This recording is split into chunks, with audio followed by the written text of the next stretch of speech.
사랑하는 여러분, 이 세상에는 수많은 사람들이 살아가고 있습니다. 수많은 사람들이 살아가지만 그 속에 수많은 그리스도인이 있습니다. 수많은 불교인들도 있고 수많은 이슬람 교도들도 있습니다. 기독교 인구가 이 세상에 만만치 않습니다. 여러분, 우리가 살고 있는 땅, 어느 곳에 우리가 살고 있든지 그 땅에 수많은 그리스도인들이 있습니다. 그러나 오늘 우리가 이 성경 말씀 속에서는 진정한 그리스도인이 어떤 사람인가 하는 것에 대해 관해서 우리에게 또한 보여주고 있기도 합니다. 우리가 살아가면서 우리 자신을 바라보면서 나는 정말 진정한 그리스도인인가를 오늘 성경 본문을 통해서 우리는 점검해 보기를 원합니다. 저는 뉴질랜드 땅에서 선교 활동을 하면서 수많은 사람들을 만나 보았습니다.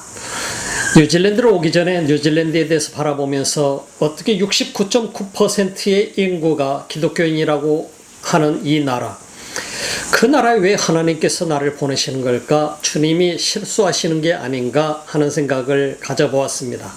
그럼에도 불구하고 하나님께서 왜 이곳에 보내시는 걸까? 이유가 있을 것이다 하고 이 땅에 왔습니다. 자, 교도소 선교와 그리고 도어투도어 선교를 하면서 그리우면서 그 실상을 점점 알아가기 시작했었습니다. 여러분 생각해 봅시다. 수만 번의 가정 방문 사역들을 통해서 수많은 사람들을 만났습니다. 전도도 했습니다. 수없이 많은 사람들에게 복음도 전했습니다. 그러면서 69.9%의 인구가 나는 그리스도인이라고 대답한 것이 과연 맞는 일일까 하는 이 질문을 던지면서 그 속에서 실제적인 현상들을 발견했습니다. 그야말로 수많은 사람들은 아직 내가 교회를 다니고 있지 않으면서도 나는 그리스도인이라고 생각했습니다. 교회를 매 주일마다 예배를 드리러 가서 하나님 앞에 예배를 드리는 사람의 퍼센테이지는 지극히 낮았습니다. 그러나 왜 많은 사람들이 나는 그리스도인이라고 대답했는가?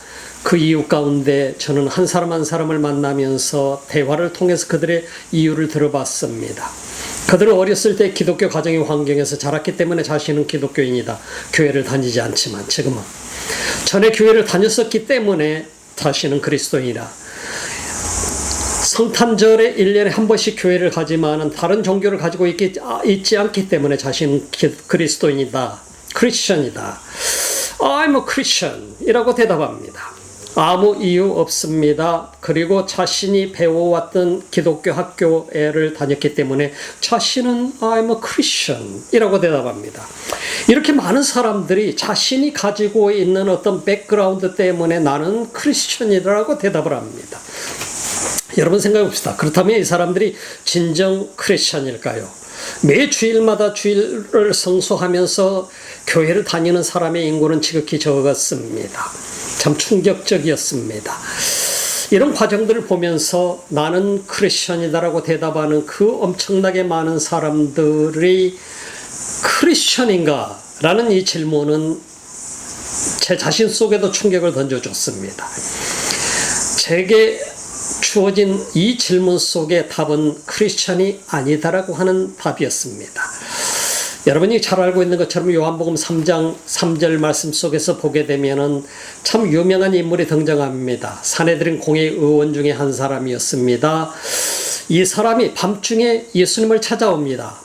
참 그 사람의 이름은 니고데모라고 하는 사람입니다.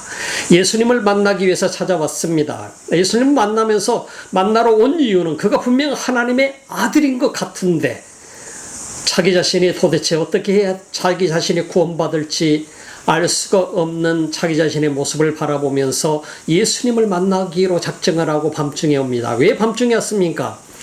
낮에 오게 되면 수많은 사람들의 눈이 있기 때문에 그 눈이 무서워서 체면 때문에 체면 구길까 봐서 밤중에 예수님을 찾아서 왔던 것이죠. 그가 예수님을 찾아와서 질문했던 건 내가 도대체 뭘 해야 됩니까? 하는 것이었습니다. 예수님께서는 두말하지 않습니다. You must be born again 이라고 얘기합니다. Then you will be able to enter the kingdom of God 이라고 합니다. 가서 네가 반드시 거듭나야 돼. 그래야만 네가 하나님 나라에 들어갈 수가 있어. 참 이 말씀을 예수님께서 해주시는 것을 통해서 볼 수 있습니다. must be born again이라고, you must be born again이라고 하는 말, 반드시 거듭나야 된다는 얘기입니다. 하나님 나라에 들어가기 위해서는 거듭나지 않으면 하나님 나라에 들어갈 수 없다는 얘기인 것입니다. 거듭나지 않으면 그건 하나님 나라의 하나님 자녀가 될 수 없다는 얘기인 것입니다. 그랬더니 니고데모가 born again 하라는 말을 듣고서 내가 어떻게 born again 할 수 있습니까? 내가 어떻게 다시 거듭날 수 있습니까? 다시 태어날 수 있습니까? 너 다시 태어나야 돼. 그렇지 않으면 너는 하나님 나라 갈 수 없어 하는 얘기인데, 내가 이렇게 나이가 많이 먹었는데 내가 어찌 어머니 모태에 다시 들어갔다가 나올 수 있다는 얘기입니까? 불가능하지 않습니까? 예수님께서는 You must be born again by the water and the spirit이라고 했습니다. 예수님께서 말씀하셨던 것은 너는 반드시 거듭나야 되는데 그것은 물과 성령으로 거듭나야만 돼. 그래야만 네가 하나님 나라를 볼 수 있고 하나님 나라를 들어갈 수가 있어. 그 자격자가 될 수 있어라고 말씀을 해 주셨던 것을 볼 수 있습니다. 거듭난다라고 하는 이 조건보다 더 큰 그리스도인의 자격이 되는 것이 없는 것을 우리가 볼 수 있지요. 이 세상에 아무리 많은 사람들이 나는 크리스천이다, 나는 교회를 다니고 있다, 나는 구원받은 사람이라고 한다 할지라도 오늘 요한복음 3장 3절부터서 해서 말씀에서 예수님께서 하시는 이 말씀을 충족하지 못한다고 한다면 결코 구원받은 진정한 크리스천이 될 수 없다라고 하는 것을 성경은 말씀해 주고 있습니다. 반드시 거듭나야 된다라고 하는 것입니다. 다시 시작해야 된다는 얘기입니다. 내 인생을 새롭게 시작해야만 바로 예수 그리스도의 이름으로 예수를 믿고 회개하고 세례를 받고 다시 태어나서 바로 성령의 충만함을 입어서 성령으로 말미암아서 내가 다시 태어나야만 하나님의 자녀가 될 수가 있고 구원받는 백성이 될 수 있다라고 하는 것을 말씀해 주는 것입니다. 오늘 성경 본문 속에 보게 되니까 바로 이 엄청난 과정 속에서 사람들의 눈으로 보는 것과 하나님 눈으로 보는 것의 차이를 우리에게 가르쳐 주고 있습니다. 시몬이라고 하는 사람이 등장하게 됩니다. 시몬이라고 하는 사람은 대단한 사람이었습니다. 사마리아는 북이스라엘의 수도였었습니다. 제가 여러분들에게 말씀드렸던 것, 지난주 시간에 말씀드렸던 것처럼 BC 721년도에 아시리아에 의해서 당시 세계의 최강의 국가 600여 년 동안을 세계를 지배하면서 그야말로 호령했었던 아시리아에 의해서 북이스라엘이 BC 721년도에 망했었죠. 바로 그 아시리아가 침몰시킨 바로 북이스라엘의 수도가 사마리아였지요. 오늘 본문 속에 보게 되니까 사도행전 8장 13절 속에서는 이렇게 말씀합니다. 시몬도 믿고 세례를 받은 후에 전심으로 필립을 따라다니며 그 나타나는 표적과 큰 능력을 보고 놀라니라. 이렇게 열심히 따라다니는 목적이 있었겠지요.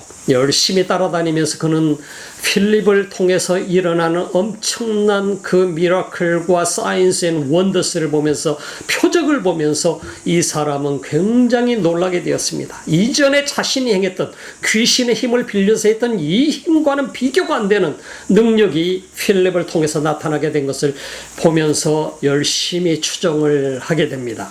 자, 이렇게 열심히 추정을 하니까 어느 누가 봐도 시몬은 그리스도인이 된 것이죠. 사마리아 사람들이 더 깜짝 놀랐습니다. 이렇게 하나님의 사람은 위대한 사람, 위대한 하나님의 사람이라고, 하나님의 메신저라고 자기들이 추정했었던 시몬까지 예수를 믿고 필립을 추정하는 것을 보면서 모든 사람들이 우리도 예수를 믿어야 되겠다 하고 다 따르게 됩니다. 자, 봅시다.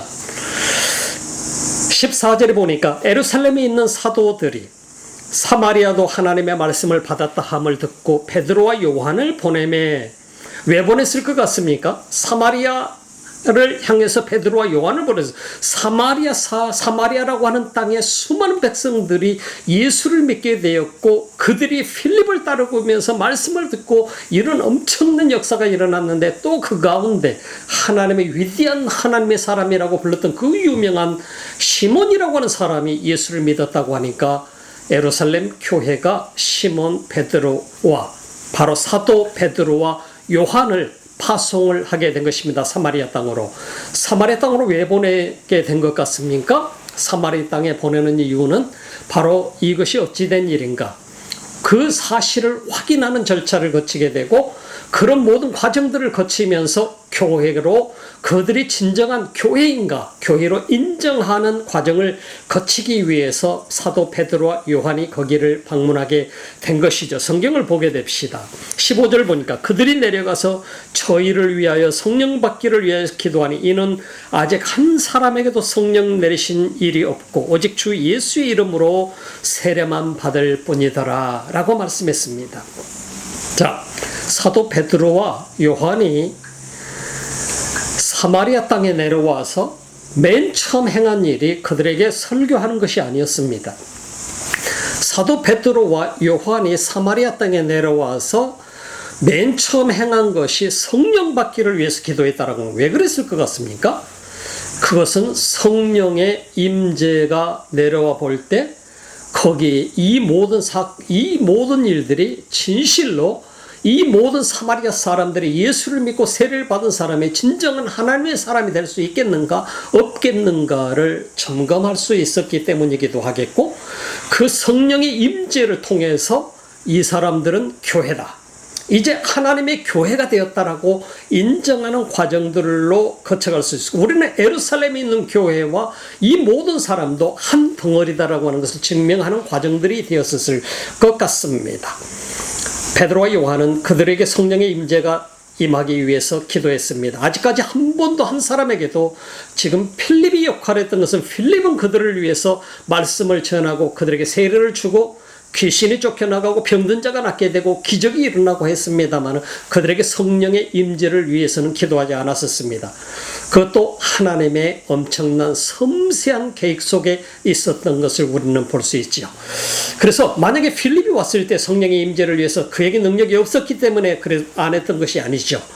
여러 가지 과정들이 있을 것입니다. 하나님께서 그에게 성령의 임재를 위해서 기도하는 것을 허락하지 않았기 때문에 안 했던 것으로 볼 수 있습니다. 그러나 복음을 먼저 전하면서 사마리아 토성이 전체가 뒤집어지게 되고 예수를 믿게 되는 역사가 일어나게 되게 되니까 이제 사도 베드로와 요한을 보내게 된 것이죠. 그를 통해서 성령의 임재를 위해서 기도하게 되는 과정을 보게 되면 하나님께서 얼마나 섬세하게 성령에 충만한 사람들을 관여하고 계시는가, 어떻게 이끌고 계시는가 하는 것을 볼 수가 있습니다. 그러므로 인해서 진정으로 바로 하나님께서 올바른 교회를 세워나가고 있는 것을 보게 되죠. 교회는 누구라고 얘기했습니까? 사람이 교회입니다. 여러분이 교회입니다. 예수를 믿고 거듭난 사람들이 교회지요. 그래서 거듭나지 않고서는 교회가 될 수 없는 것이죠. 성경을 봅시다. 그들이 내려가서 저희를 위하여 성령 받기를 기도하니 이는 아직 한 사람에게도 성령 내리신 일이 없고 오직 주 예수의 이름으로 세례만 받을 뿐이더라. 예수 이름으로 세례만 받을 뿐이었는데 한 번도 한 사람도 성령 내리신 일이 없었다. 하나님의 절대적인 권한이죠. 성령의 임재는. 그래서 누가 안수를 해야만 성령이 임하는 게 아니고 어떤 경우에는 하나님 말씀을 듣다가 성령이 임하기도 하고 어떤 경우에는 성경을 읽다가 성령이 임하기도 하고 어떤 사람은 찬양을 드리다가 성령이 임하기도 하고 어떤 사람은 안수를 받을 때 임하기도 하고 찬양을 들을 때 임하기도 하고 여러 과정을 통해서 성령께서는 우리 사람이 생각할 수 없는 방면으로 성령은 임하기 때문에 우리가 이렇게 해야만 임한다. 이것이라고 우리가 딱 잡아서 얘기할 수는 없지요. 하나님의 절대적인 권한인 것입니다. 하나님의 파트지요. 우리 사람의 파트가 아닙니다. 17절 이에 두 사도가 저에게 안수함에 성령을 받는지라 시몬이 사도들의 안수함으로 성령 받는 것을 보고 돈을 들여 가로되 이 권능을 내게도 주어 누구든지 안수하는 사람은 내가 안수하는 사람은 성령을 받게 하여 주소서 하니. 자, 성령의 임재를 위해서 기도하는 순간 시몬이라고 하는 이 위대한 사람, 수많은 사람들이 저 사람이 그리스도인이 되다니 저 사람이 크리스찬이 되었으니까 나도 크리스찬이 되어야 돼 하고 같이 덩달아서 예수님을 믿게 된 모든 사람들, 많은 사람들이 있었습니다. 그런데 성령의 임재를 위해서 기도하게 되고 성령이 임하기 시작하니까 그동안 그리스도인이라고 그토록 수많은 사람들이 존중했던 이 사람, 그 사람의 본색이 확 드러나게 된 것입니다. 성령이 임재하게 되고 수많은 사람들에게 성령의 임재가 나타나게 되니까 이 사람이 왜 그동안 열심히 세례를 받고 필립을 추종을 했었는가 하는 그 본색이 나오게 된 것이죠. 우리가 이 과정을 보게 되면은 참으로 우리 사람의 눈으로 보고 저 사람이 그리스도인이야, 저 사람은 크리스찬이야, 열심히 교회를 다니고 열심히 목사님을 추종을 하고 열심히 사도들을 추종을 하고 열심히 필립을 추종을 하고 그러기 때문에 저 사람은 크리스찬이야라고 모든 사람들이 생각했었을지라도 하나님 편에서 볼 때는 너는 크리스찬이 아니야라고 말씀할 수 있다는 사실인 것입니다. 진정한 그리스도인이 된다라고 하는 것은 참 쉬운 일 아닙니다. 참으로 우리 자신이 오늘 이 성경 말씀을 보면서 우리 자신을 다시 한번 짚어봐야 될 문제가 있는 것이죠. 나는 진정한 크리스천인가? 나는 진정한 교회인가? 하는 질문인 것입니다. 예수님께서 니고데모에게 하셨던 말씀을 꼭 다시 한번 읽어보시기 바랍니다. 요한복음 3장을. 자, 근데 오늘 성령의 임재를 위해서 기도하는 순간 시몬이라고 하는 사람의 본색이 드러나게 되었습니다. 그는 사도 베드로와 요한에게 돈을 내밀면서 성령의 능력을 사기를 원했던 것을 볼 수 있습니다. 자, 가로되 이 권능을 돈을 들여 이 권능을 내게도 주어 누구든지 내가 안수하는 사람은 성령을 받게 하소서. 성령을 받게 하여 주소서. 여기서 시몬이 했던 단어를 우리는 주목해 볼 수 있습니다. 헬라어 원어 성경에 보게 되니까 시몬이 사도 베드로와 요한에게 돈을 건네면서 요구했던 것은 뭐냐면 권능을 요구했습니다. 헬라어 원어 성경에서는 엑수시아라고 얘기했습니다. 이 엑수시아를 내게 달라고 요구합니다. 엑수시아라고 하는 말이 권능이라고 해석이 되어 있습니다. 우리 한국말로. 헬라어 원어 성경에서 또 권능이라고 하는 단어가 따로 여러 군데 있습니다만 그러나 사도행전 1장 8절에서 예수님께서 사용하신 말씀이 권능이라는 말씀입니다. 바로 성령이 너에게 임하면 너희가 권능을 받고 예루살렘과 유대와 사마리아 땅끝까지 이르러 내 증인이 되리라. 이 권능을 예수님께서는 어떤 단어를 사용하셨느냐면은 듀나미스라고 하는 단어를 사용했습니다. 듀나미스, 다이너마이트 파워를 사용했습니다. 듀나미스. 그래서 이 권능 듀나미스와 엑수시아와 단어가 어떻게 다른 것인가? 이 엑수시아라고 하는 것을, 이 단어를 시몬이 사용한 것은 저 사도 베드로와 요한의 내면 속에 있는 저 엄청난 파워, 그 내면 속에 있는 그 파워를 받게 되면 그 파워를 통해서 듀나미스를 행할 수 있다라고 하는 것을 이 사람은 깨달은 사람이죠. 대단한 사람입니다. 굉장히 총명하고 영리한 사람입니다. 자, 생각해 봅시다. 듀나미스는 외적으로 나타나는 파워를 얘기합니다. 엑수시아는 그 내면 속에 있는 파워를 얘기하게 됩니다. 다르죠. 분명히 다르죠. 그래서 엑수시아 파워를 돈을 주고 사려고 했던 장면을 우리가 보게 되면 바로 이 시몬이라고 하는 사람이 얼마나 그동안 바로 빌립이 쫓고 빌립이 행하고 있는 그걸 바라보면서 빌립 속에 있는 그 엑수시아를 보면서 겉으로 나타난 듀나미스를 보면서 그 엑수시아를 얼마나 원했었던가 하는 것을 볼 수가 있죠. 여러분 생각해 봐요. 왜 시몬이 이토록 이 엑수시아를 원했던 것 같습니까? 시몬이 그토록 원했던 이 엑수시아는 바로 이 시몬은 지금 빌립을 여태껏 추종을 하면서 지금 사도 요한과 베드로가 왔을 때 그들을 추종을 하면서 따라다니면서 자기 자신의 본색이 드러났습니다. 본색이 드러났던 것은 또 무엇을 얘기하느냐면 오늘 이 말씀 속에서 보게 되니까 다른 많은 사람들은 성령의 임재를 받게 되었지만은 바로 시몬은 성령의 임재를 받지 못했다는 사실을 볼 수 있죠. 성령의 임재를 받았더라면 이가 이렇게 돈을 내밀면서 바로 자기가 이 능력을 돈 주고 살려고 하지 않았겠지요.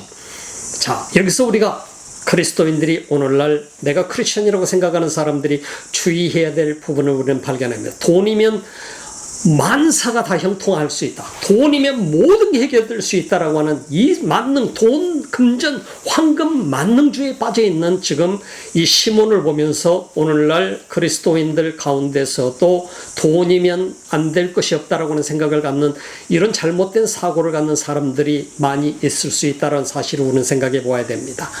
돈 때문에 내가 목에다 힘을 주고 사는 그리스도인이라고 한다면 이 사람은 그리스도인이 아닙니다. 돈이 나를 목에 힘주게 만든다? 이건 절대로 크리스천이 될 수가 없는 것이죠. 여러분 생각해 봅시다. 오늘 시몬이라고 하는 사람은 돈이면 하나님의 능력까지도 살 수 있다라고 생각을 했던 것입니다.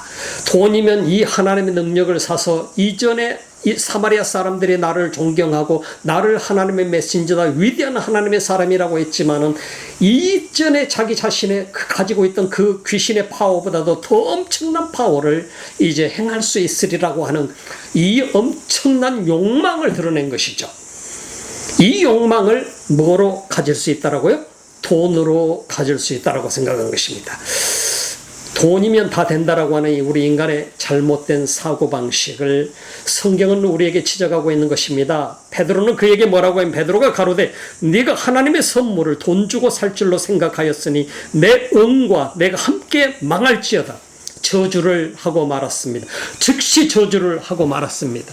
시몬처럼 대단한 인물, 시몬처럼 존경받고 있는 이 인물을 향해서 사도 베드로가 그를 향해서 그 즉시 저주를 퍼붓습니다. 교회는 바로 잘못된 이런 태도를 가지는 것이 교회가 아니다. 너는 교회가 될 수 없다라고 하는 것을 얘기하는 것입니다. 네가 하나님의 능력을 돈으로 살려고 했다고 너는 교회가 아니라고 하는 것이며 너는 망하게 될 것이다 하는 것을 얘기하는 것. 반드시 너는 망하게 될 거야. 그러면서 내 응과 내가 함께 망할지어다 라고 얘기합니다. 하나님 앞에서 내 마음이 바르지 못하니 이 도에는 내가 관계도 없고 분깃될 것도 없느니라. 22절. 왜 이렇게 저주를 퍼붓습니까? 하나님과 아무 상관없는 사람이 너는 하나님과 전혀 상관이 없어 하는 얘기입니다. 그래 너는 그것 네 돈과 함께 은전을 내밀었던 것 같습니다. 돈과 함께 네가 망하게 될 것이다. 망할지어다 하고 저주를 했습니다. 참 사도고 어쩌면 사도이면서 하나님 말씀을 전하는 사람이면 젠틀하게 했어야 되는 거 아닌가요? 근데 베드로는 가차없이 그에게 저주를 퍼붓고 말았습니다. 수많은 사람들이 보고 있었을 것입니다. 하나님의 교회는 하나님 앞에 바른 길로 가야 되기 때문인 것입니다. 잘못된 생각을 가지고 잘못된 욕망을 채우기 위해서 교회를 다니는 게 아니죠. 그게 교회 다니는 사람들의 모습이 아니죠. 그리스도인의 모습이 아니죠. 잘못된 욕심을 가지고 열심히 예수를 믿는 것처럼 보인다고 해서 내가 예수를 믿는 것이 아니죠. 그것을 저주를 한 것입니다. 그 저주를 한 목적이 뭐냐? 바로 그를 회개하게끔 만들기 위한 것이 목적이었다는 것을 가르쳐주고 있습니다. 성경에 봅시다. 22절. 이러므로 너의 이 악함을 회개하고 주께 기도하라. 혹 마음에 품은 것을 사하여 주시리라. 혹 마음에 품은 것을, 마음으로부터 죄는 생긴다라고 하는 것을 가르쳐줍니다. 악은 어디서부터 오느냐? 마음으로부터 온다. 악함을 회개하고 주께 기도하라고 얘기합니다. 근데 23절. 내가 보니 너는 악독이 가득하며 불의에 매인 바 되었도다. 성령에 충만한 베드로가 보니까 그 속에는 악이 가득했고 불의에 충만했더라. 24절. 시몬이 대답하여 가로되 나를 위하여 주께 기도하여 말한 것이 하나도 내게 임하지 말게 하소서니라. 자, 이 말씀을 듣고 시몬이 해야 될 태도는 두 가지가 하나의 태도밖에 없습니다. 바로 하나님 앞에 회개하고 주님 앞에 그 용서를 받기 위해서 회개 기도를 하라고 하는 것. 그러면서 용서를 받을 수 있는 기회를 제공한 것입니다. 그런데 시몬은 이 말씀을 듣고 뭐를 얘기하고 있습니까? 베드로에게 나를 위해서 기도해 달라고 하면 자기 입으로 하나님 앞에 기도하라고 했더니 나를 위해서 당신이 기도해 주라고 얘기합니다. 얼마나 잘못된 태도를 가지고 있는가 하는 것을 볼 수 있습니다. 여러분, 우리가 주님과의 직접적인 회개를 요구한 것이죠. 베드로가 요구한 것은 네가 네 입으로 직접 네 악행을 회개하라. 하나님 앞에 직접 고백하고 회개하라. 근데 시몬은 나를 위해서 기도해 달라고 요구한 걸 잘못된 태도입니다. 직접 회개해야 되는 것입니다. 기독교를 오해하고 있는 것일 수도 있습니다. 수많은 사람들이 내 죄를 대신 용서해 주기를 위해서 나를 위해서 기도해 주세요라고 얘기하는 경우가 있습니다. 잘못된 기도입니다. 직접 회개하라고 하는, 그게 예수 그리스도가 이 땅에 오셔서 바로 그 문을 열어주신 것이죠. 25절, 두 사도가 주의 말씀을 증거하여 말한 후에 예루살렘으로 돌아갈새 사마리아인의 여러 촌에서 복음을 전하니라. 자기 임무를 마치고 돌아가면서 사마리아 여러 촌을 들려서 복음을 전하고 가는 모습을 보게 됩니다. 이게 바로 성령에 충만한 사람들의 모습인 것입니다. 어느 곳을 가든 어느 곳에 있던 하나님께서 주신 사명에 충실하는 사람들의 모습을 보게 됩니다. 오늘 여러분과 저는 이 땅에서 하나님의 자녀로 살아갑니다. 하나님의 사람들입니다. 우리에게 있어서 가장 중요한 것은 먼저는 내 자신이 진정한 그리스도인인가? 나는 거듭난 사람인가?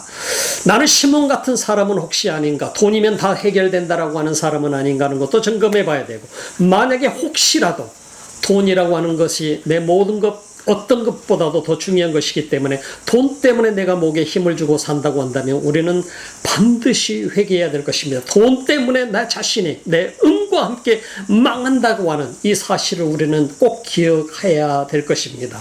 우리 그리스도인으로서 우리는 반드시 성령의 충만함을 받고 내가 진정한 교회로서의 삶을 살아야 된다라고 하는 것입니다. 진정한 교회가 되어야 된다라고 하는 것입니다. 시몬 같은 모습을 바라보면서 여러분, 나는 돈이면 다 된다라고 하는 그런 자세로 살아가고 있지는 않나요? 그래서 수많은 사람들이, 수많은 종교인들이 돈만을 추구하면서 자신의 욕심만을 추구하면서 열심히 살아가는 사람들을 우리는 이 땅에서 많이 볼 수 있습니다만은, 심지어는 성직자들까지도 그런 모습을 보이고 있습니다만 우리는 이런 모습 속에서 내 자신을 바라볼 수 있어야 됩니다. 왜 2000년 전에 시몬이라고 하는 사람을 통해서 하나님은 우리에게 오늘 이 말씀을 주시는 걸까요? 오늘 이 시대에 살아가는 수많은 사람들, 나는 그리스도인이야. 수많은 사람이 저 사람은 그리스도인이라고 생각하지만 그러나 하나님이 보실 때는 너는 나하고 아무 상관이 없어 라고 말하는 사람이 된다라고 한다면 우리는 얼마나 비참한 삶을 사는 사람이 됩니까? 비록 매주마다 교회를 다닌다고 한다 할지라도, 비록 매주마다 교회를 가서 내가 헌금을 하고 내가 항상 내 자신만을 위해서 열심으로 구하며 기도하며 한다고 할지라도 나는 나를 예배한 사람이었지 하나님을 진실로 예배하는 사람이 아니었을 수 있다라고 하는 사실을 체크해 보아야 될 것으로 여겨집니다. 오늘 이 말씀 보면서 나는 혹시 시몬 같은 모습이 내 속에는 있지 않는가? 내 속에는 혹시 시몬처럼 이 땅에 내 자신의 욕망을 위해서 열심으로 필립을 쫓아다니면서 예배하는 자는 되었고 말씀을 듣는 자는 되었지만 그러나 그 뒤에 숨겨져 있는 내 욕망 때문에 나는 그렇진 않는가? 내 자신의 그 무언가 때문에, 내 자신의 체면 때문에 그렇진 않는가 하는 것을 점검해 보면서 내 욕망 때문에 혹시라도 어느 한 부분이라도 내가 주님을 따르는 척 했다라고 한다면 우리는 하나님 앞에 회개하고 반드시 저주로부터 돌아오고 해방이 되어야 되겠고 진정한 그리스도인으로서 진정한 교회로서의 삶을 살아가는 여러분 모두가 되시기를 주님의 이름으로 축원합니다. 기도합시다. 하나님 감사합니다.